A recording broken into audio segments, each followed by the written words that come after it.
Want to find out how the Packers can acquire a championship team? Find out now.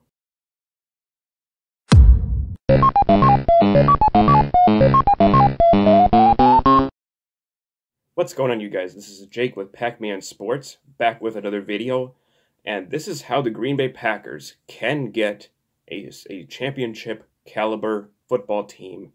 First, let's go right to the offense, to where I think most of us can agree that the Packers already had a championship caliber offense, which the team was first in scoring and fifth in yards.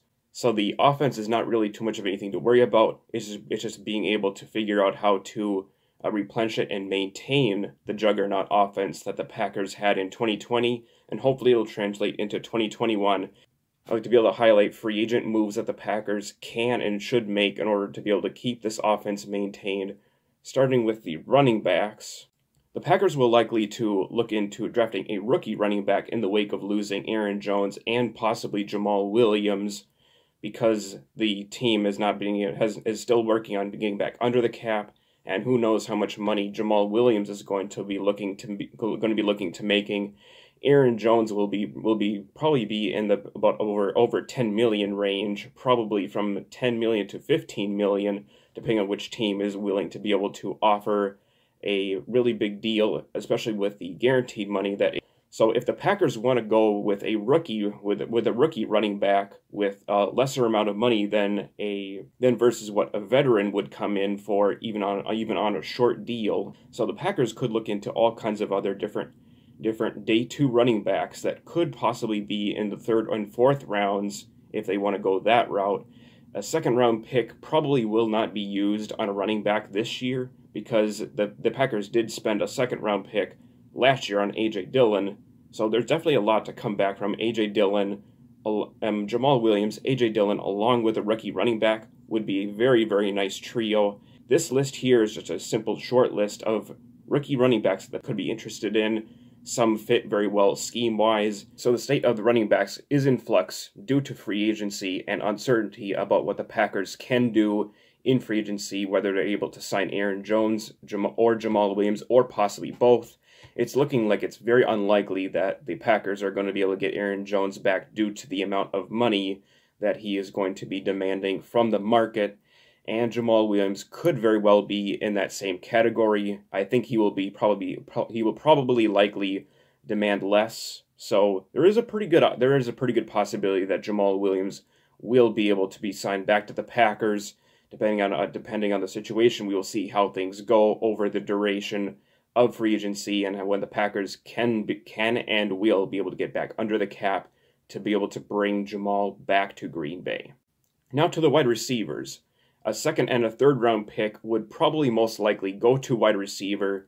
And now the Packers probably would like to go to the bottom of the second round and select a receiver. There is a lot of good receivers there that should be available at the end of the second round for the Packers to select. I would tend to think that the Packers are going to look at the bottom of the second or possibly the bottom of the third round, possibly a trade up due to the amount of picks that we have, that we can use that draft capital to go and maybe be able to make that move to go up and trade for a wide receiver.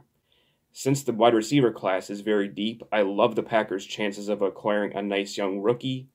Keep in mind, a young receiver may need to be added to the roster because there are no receivers on the roster that are under contract beyond 2021, and that includes Davante Adams.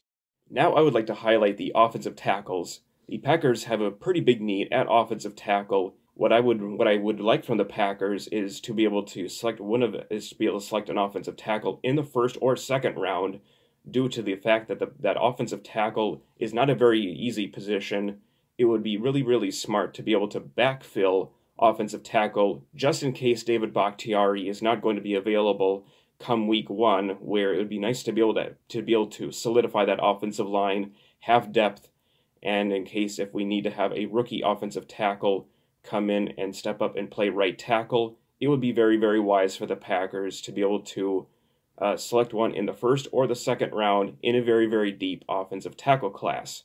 And now we get to the defensive side of the ball, which is the weakest of the two sides.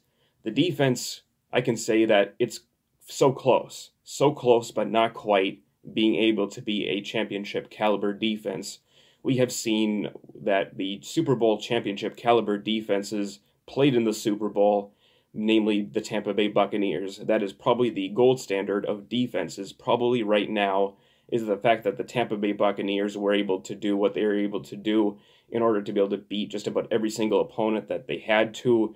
They did that with being able to stop the run, create pass rush, and be able to play well in the pass defense. Potential pieces to a potential Super Bowl championship caliber defense are signing a veteran defensive end, a veteran inside linebacker, and potentially signing a first-round cornerback to play opposite Jair Alexander.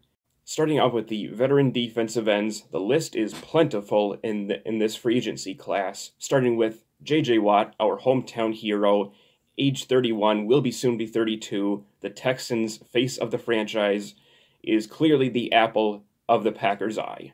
But there are some other players that the Packers could look to besides J.J. Watt that could very well be able to be the missing piece on the defensive line to be able to help solidify it, stop the run better, and go after the quarterback through the interior.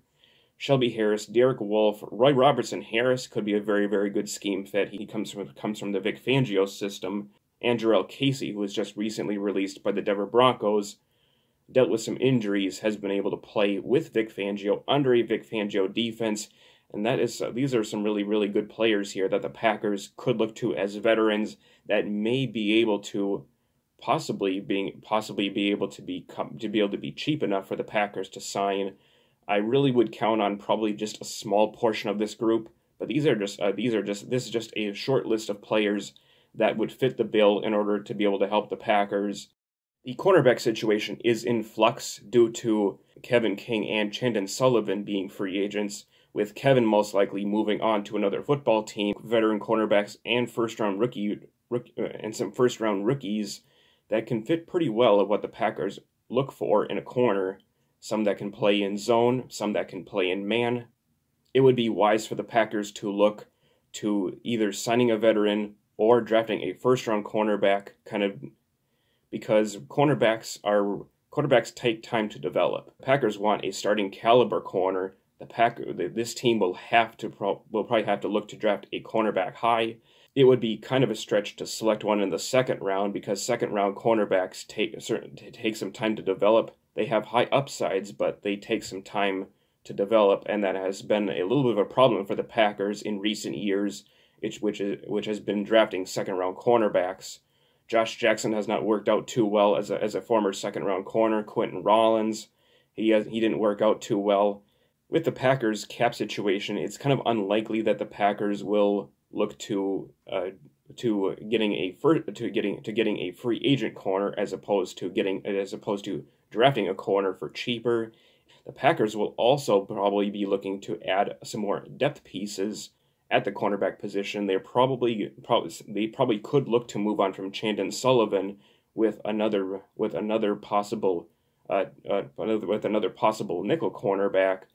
I find that to be unlikely, but I'm pretty sure the Packers will look around for some more depth in that area, so they can probably select one in the fourth or fifth rounds for another cornerback to be able to add into the defensive backfield.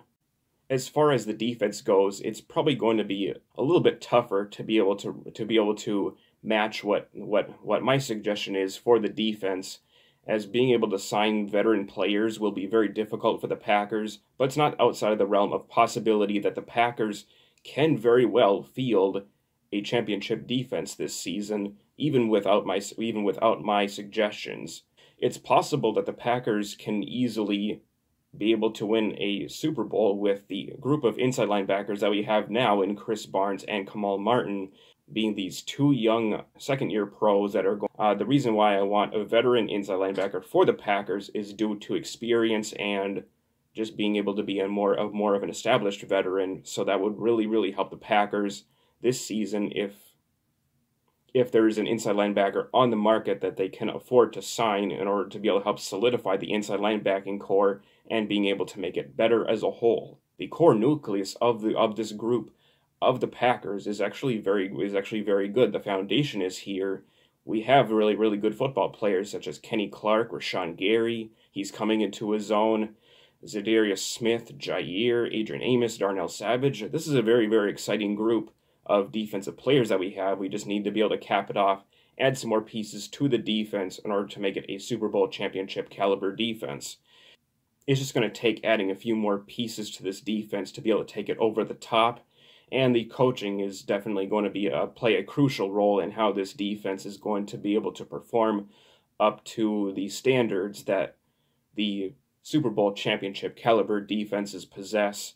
And I believe that there's a very, very strong possibility with some pieces added in here that can bring a top 5 defense to Green Bay, Wisconsin, and help get the Packers back to a Super Bowl and win it. Bring back that Lombardi back to Green Bay. Let me know what you guys think in the comments. If there's any other ways that the Packers can, in fact, bring a Super Bowl championship defense to Green Bay. And with that, I will catch you guys later. Go Pack, go.